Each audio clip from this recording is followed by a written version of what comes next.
6h30 sur nos antennes. Bonjour à tous et bienvenue sur la première chaîne ivoirienne. À Didiéville, la sécurité franchit un cap avec l'arrivée d'un commissariat flambant neuf. Il a été entièrement financé par la mairie à plus de 200 millions de francs CFA. La remise des clés a réuni les autorités, les têtes couronnées, mais aussi les habitants de la ville. J'avais Kwasi et Kadasso Godogo. Didiéville a sorti son tam-tam parleur pour accueillir le général Wagondo Diomandé. Le ministre de l'Intérieur et de la Sécurité est dans la localité pour l'inauguration du tout premier commissariat, tournant décisif pour le développement de Didiéville. Maintenant que nous disposons d'un commissariat de police, je voudrais donc lancer un appel solennel à l'ensemble des opérateurs économiques à venir investir dans la commune de Didiéville. Les policiers, par la voix du représentant du directeur général, en la personne de son adjoint, saluent les actions du gouvernement en faveur de leur corps. Avec tout le personnel de la police nationale, exécuté avec engouement, avec dévouement, toutes les missions qui vous sont confiées par M. le Président de la République, chef suprême des armées. Le ministre de l'Intérieur et de la Sécurité traduit la symbolique d'un commissariat avant de s'adresser aux policiers désormais en fonction à Didiéville. Ce commissariat est un symbole fort, un symbole de justice sociale, un symbole de proximité et un symbole du service public. Chers fonctionnaires de police, en prenant aujourd'hui fonction dans ce commissariat, vous devenez les garants de la tranquillité des habitants de Didiéville et de ses environs. La question sécuritaire est une préoccupation permanente au sein du gouvernement. Le ministre d'État, conseiller spécial du président de la République, Jano Ahoussou-Kouadio, insiste pour faire percevoir les efforts consentis en la matière.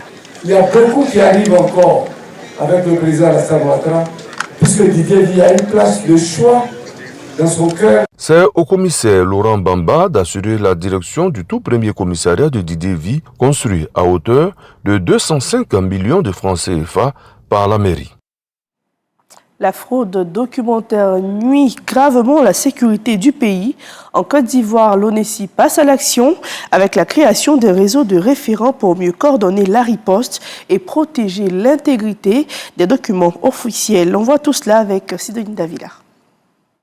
La fraude documentaire en Côte d'Ivoire a atteint des proportions alarmantes selon l'Office national de l'état civil de l'identification, ONESI. Face à cette réalité préoccupante, l'institution prend les choses en main. Nous sommes là pour la mise en place d'un réseau de référents en matière de fraude documentaire. Il faut dire que la fraude documentaire a atteint certaines proportions qui font qu'une seule structure à elle seule ne peut pas résoudre le problème de la fraude en Côte d'Ivoire. Donc il faut vraiment mettre toutes les administrations ensemble pour qu'on soit plus fort pour éradiquer, sinon diminuer la fraude, pour être plus efficace, pour avoir une lutte plus efficace contre la fraude. La fraude documentaire représente un enjeu majeur pour l'ONESI, régulièrement confronté à des cas de faux documents. Pour le directeur général, ce réseau de référents est un outil essentiel dans la lutte. L'État a mis en place le tiers de confiance qui est l'ONESI et donc il appartient à ce tiers de confiance de faire en sorte que toutes les administrations publiques et privées et parapubliques puissent bénéficier des outils qui sont mis en place. Donc c'est important pour nous de les rassembler tous aujourd'hui avec l'appui de l'Union européenne pour qu'on puisse créer, mettre en place ce réseau de référents qui vont nous permettre de pouvoir aller beaucoup plus vite et de crédibiliser, de sécuriser l'ensemble des documents que notre administration utilise. L'initiative de l'ONESI, soutenue par l'Union européenne à travers Civipol, est accueillie favorablement par les participants. Je pense qu'avec l'apport de l'ONESI et de tous les partenaires, le ministère de la fonction publique sera plus aguerri, aura toutes les ressources techniques, les ressources humaines et les conseils qu'il faut pour mieux juguler ce problème. C'est un atelier qui est le bienvenu et je pense que nous allons tirer beaucoup de cet atelier. Parmi les documents souvent falsifiés figurent les extraits d'actes de naissance, les certificats de nationalité, les cartes nationales d'identité, les diplômes, ainsi que plusieurs autres pièces.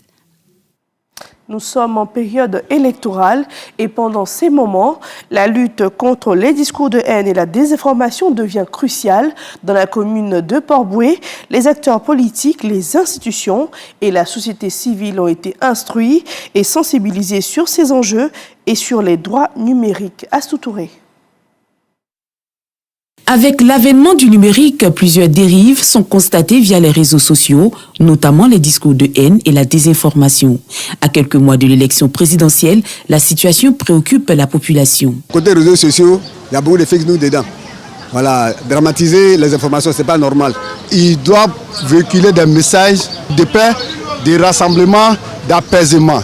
Quand j'entends des propos violents, franchement, ça me fait beaucoup mal. Tout ce qu'on voit et on peut observer, il y a des signes inquiétants, mais en même temps, les postures constructives des uns des autres encouragent à avoir de l'espoir pour empêcher qu'on retombe dans les mêmes erreurs. Un atelier est donc organisé par la Coordination nationale des coalitions des défenseurs des droits humains et Paradigme Initiative, une ONG qui œuvre pour le droit numérique afin de lutter contre les fléaux de la désinformation et les discours de haine.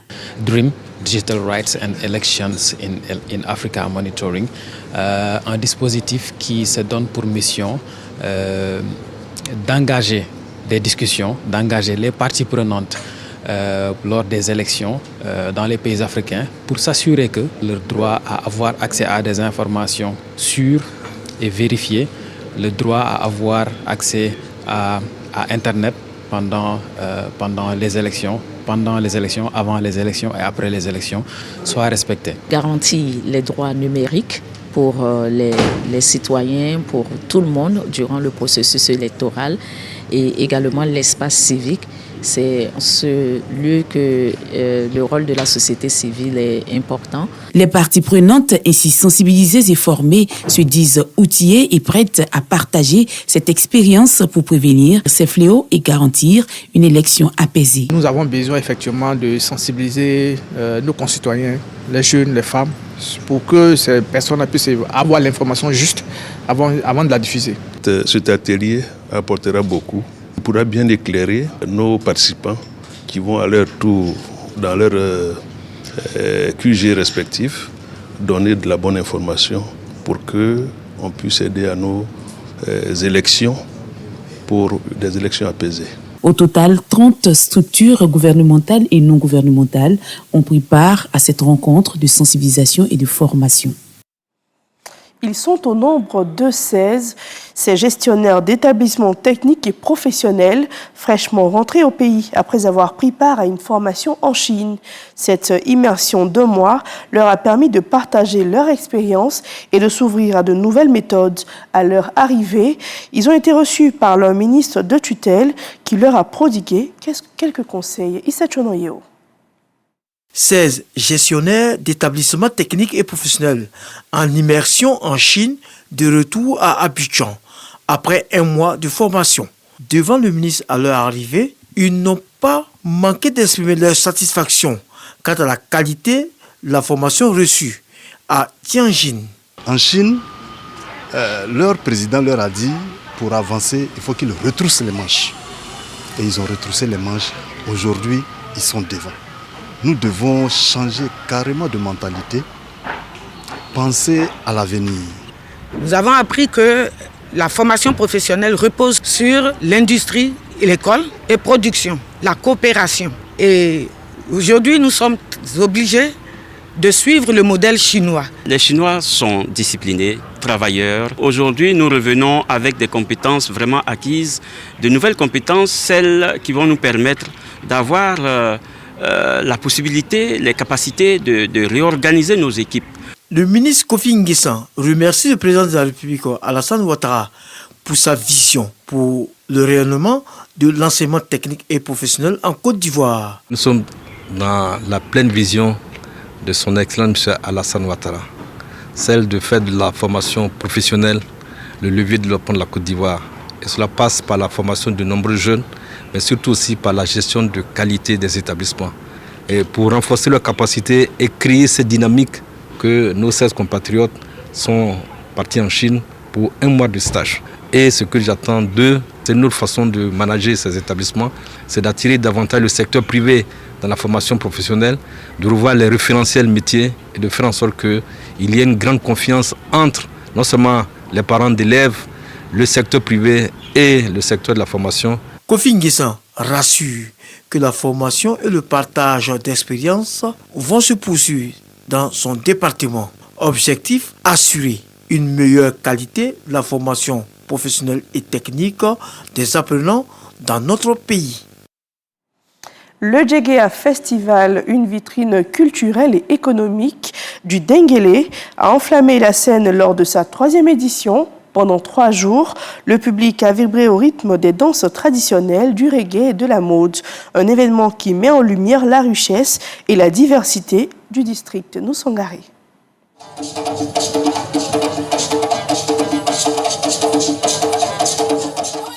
Percussion, grelo, balafon, au rythme du brou, du didadi et du yagba. Les danses traditionnelles du Denguélé sont à l'honneur au Djegea Festival.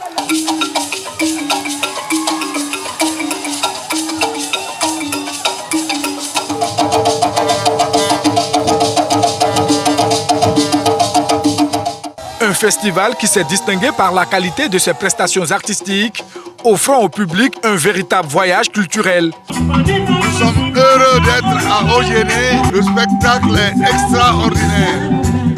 Le niveau est très élevé. Nous sommes aujourd'hui très impressionnés de l'évolution du Djegea Festival. Alors grâce au gouverneur et toute l'équipe, tout le Denguélé se retrouve. Invité depuis les États-Unis. Ce festival est fait pour un rapprochement, pour un développement. C'est pourquoi le thème de ce festival, c'est Invest in Denguélé. Donc je demande à tout le monde de soutenir ce festival. Outre les danses du terroir, plusieurs artistes se sont succédés sur la scène. Parmi eux, l'icône du reggae ivoirien Ismaël Isaac.